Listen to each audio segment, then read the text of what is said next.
Assalamu alaikum everyone. I hope all of you are doing well. So in this video, I will be discussing about The Orphan Girl by H.L.V. de Rosio, its summary and line by line explanation. So let's begin. ये जो है हम लोग इसकी line by line जो है वो study करेंगे. जो पहला इसका जो स्टेंजा है या जो पहली जो इसकी वर्सेस हैं वो यहाँ से स्टार्ट हो रही हैं. She was yet young and fair.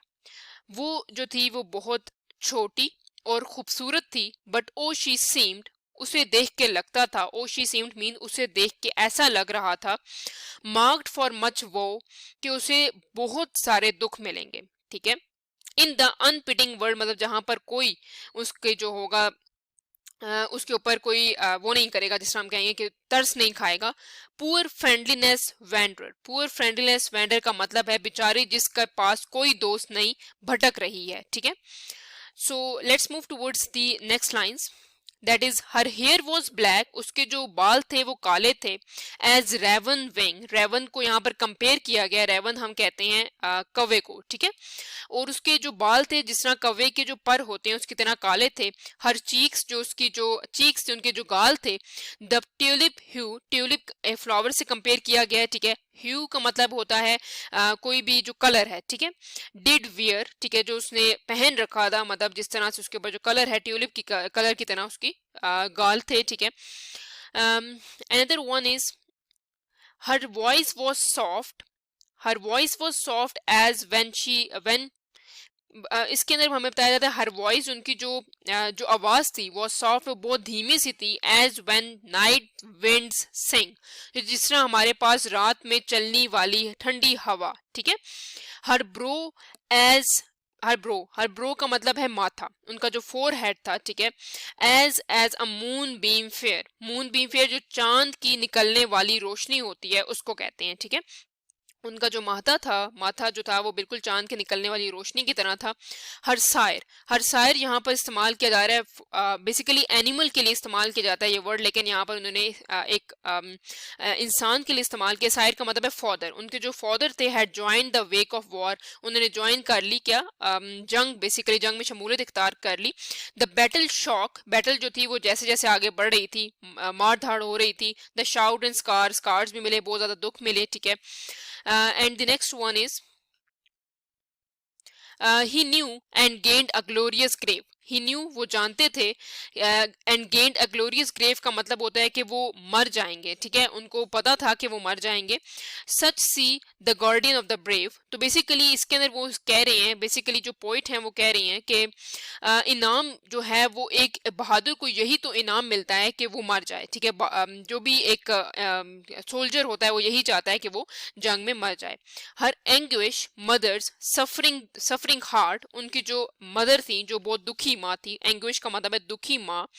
Suffering heart मतलब जो उनके जो दिल था जिस चीज से वो गुजर रहा था. Could not endure a window part. Endure का मतलब है बर्दाश्त करना. वो इस चीज को बर्दाश्त नहीं कर सकती थी कि वो अकेली रह जाएं. ठीक है. जो उनके जो हस्बैंड हैं वो मर जाएं. ठीक है. उन्होंने क्या किया, शी संग बीनीथ हर सोल डिस्ट्रेस. तो उन्होंने क्या किया, शी संग बीनीथ का मतलब है वो डूब गई. बीनीथ मतलब नीचे. हर सोल डिस्ट्रेस का मतलब होता है अपनी रूह के दुख के नीचे. ठीक है. And left her infant parentless. Left her infant का मतलब है बच्ची जो बहुत छोटी हो. ठीक है. पेरेंटलेस का मतलब है जिसके कोई माँ बाप ना हो, बिना माँ बाप के. ठीक है. Let's move towards next lines. She hath no friend. उसके कोई दोस्त नहीं है. ऑन दिस कोल्ड ठंडी ब्लीक अर्थ के ऊपर. ब्लीक मतलब बुरी जो जमीन है उसके ऊपर कोई नहीं है. टू गिव हर शेल्टर, जो उसको क्या दे सके, घर दे सके. ठीक है. A home. शेल्टर मतलब कोई साया सा दे सके. होम घर दे सके. एंड अ हर्थ वो जगह होती है जो बेसिकली अंगीठी कहते हैं हम लोग इसको, कि जब हम सर्दी होती है तो हम लोग आग लगाते हैं उसके अंदर. ठीक है. जहां पर आग लगाकर आप उससे गर्मी लेते हैं. ठीक है. सर्दियों के मौसम में. ठीक है. Next line is through life dreary desert. Through life dreary desert. तो डेरी डेजर्ट का मतलब है सूखा, जो सूखा रेगिस्तान होता है. ठीक है. जिंदगी जो है वो सूखा रेगिस्तान है. अकेले. शी मस्ट वेंट का मतलब है अकेले ही चलना पड़ेगा उसको. ठीक है. फॉर अलास यहाँ पर वो इस्तेमाल कर रहे हैं हमारे पास फीलिंग ऑफ डिस्ट्रेस के the wretched have no friend.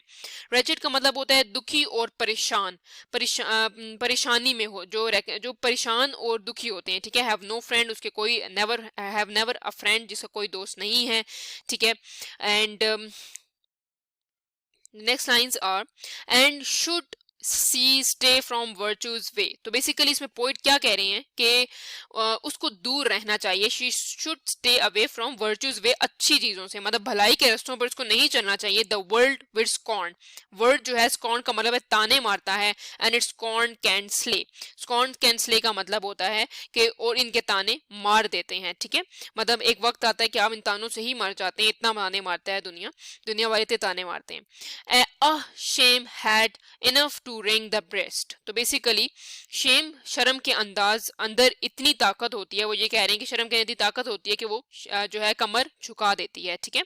With the weight of sorrows and guilt oppress, with the weight of sorrows and, दुनिया के जितने भी हमारे पास दुख हैं, इनके पास जो दुख मिले हैं, जो गिल्ट हैं, जो जिसकी वजह से ये ऑप्रेस्ड हैं, ठीक है, इनको ऐसा समझा जाता है, ठीक है। But oh it's coldly cruel to wound, it's coldly cruel to wound का मतलब एक दुनिया को कहते हैं कि इस बच्ची के साथ इतना कोल्डली बर्ताव करना ठीक नहीं है, ठीक है।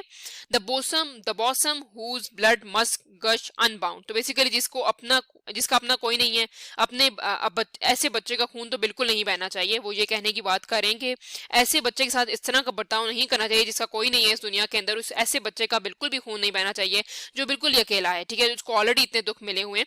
No tear is so bright as the tear that flows, ठीक है। कोई भी टीयर, कोई भी जो आंसू है इस दुनिया में, कोई भी आंसू इतना जो है वो रोशन नहीं होता जितना कि दुखों से निकला हुआ आंसू होता है। फॉर एयरिंग वुमेन्स अनपाइटेड वॉज, तो बेसिकली इसके अंदर वो ये कह रहे हैं कि हमारे पास जो इसके जो दुख हैं इस बच्ची के, ठीक है, वो बेसिकली कोई भी इसको नहीं समझ सकता, ठीक है। And blessed be for ever his honoured name whose shelter an orphan from sorrows and Shem.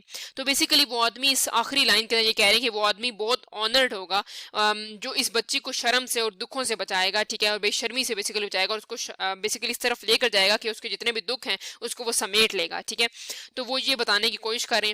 So that's all from my side. If you have any queries, you can ask me in the comment section. Please like, subscribe and share my channel. Thank you so much for watching.